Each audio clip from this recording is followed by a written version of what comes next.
Hello everyone and welcome back. Today I want to discuss my favorite zones to level up in BfA. This does include spoilers since I'm also going to be talking about the part of the storyline that they contain. So if you do not want any BfA spoilers as far as what the zones are and what type of campaign they have, please go ahead and turn the video off now.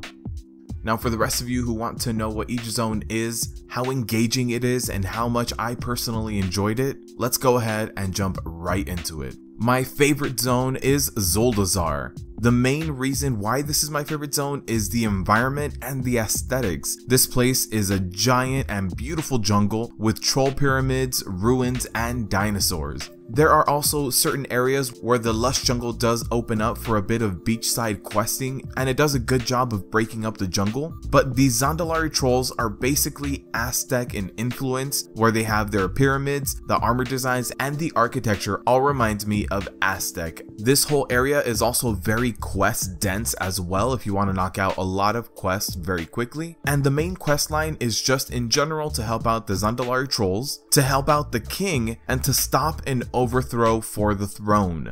Number 2 in my favorite areas is Drustvar. This gives me a very old school RPG and classic fantasy feel, which I really enjoyed. The land and all of the living creatures in it are basically being controlled by evil witches and curses. There are a lot of callbacks to witch effigies, witch trials, wickermen, and other enemies that are risen from these curses. The story is very rich and mysterious, and it has you going on a lot of hunts to figure out why something is being cursed. The environment is also very immersive, and you genuinely want to rid the land of the curses in order to free the people of Kultiras. Number 3 on my list is Stormsong Valley. This is the naval capital of Kultiras, and it has stopped responding to messages. It is your job to figure out why. This area is one of those really wide open and beautiful areas. They have a lot of rolling hills, a lot of water features as well. And what I really like about it is you also get a lot of old god corruption happening here. And you can see it in the people and the animals. The storyline has a lot to do with that old god corruption as well. And even just the architecture, you do see a temple that was built with old gods in mind. Some people have even turned to praying to summon Azeroth and are actually physically altered as well. The story is very compelling, and you do end up finding the Navy in a conclusion in a dungeon as well.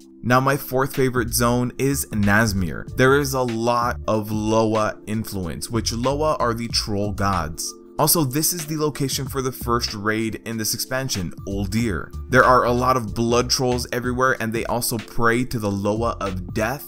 And also in this area, you do get to experience the death of one of the Loas as well. You actually get there right after this Loa has died, and you have a little bit of a vengeance sequence with that. This area is very swamp heavy with its influence, and it has a lot of blood troll cities, ruins, and temples to the Loas. This is also what I would consider the biggest Tortolling quest hub in all of Battle for Azeroth.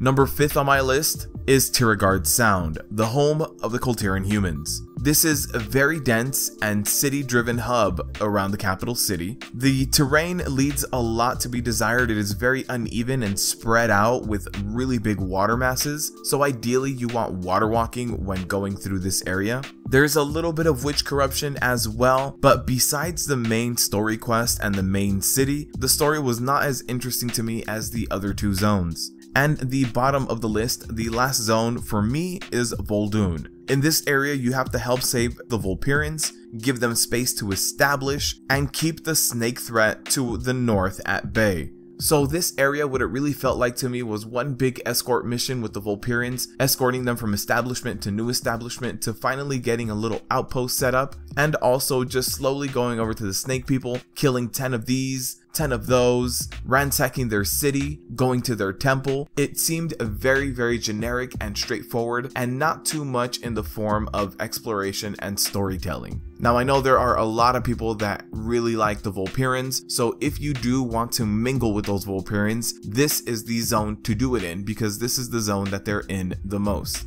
that is going to do it for this video. Let me know what you guys think in the comment section below. Also, if you guys have played through the beta, I'm interested to know if you guys agree or disagree with this list, and actually what you guys did to level up. For the majority of my tunes, I did 2 of these zones and dungeon crawling while doing those in order to hit max level. Thank you guys for watching, and as always, good luck out there.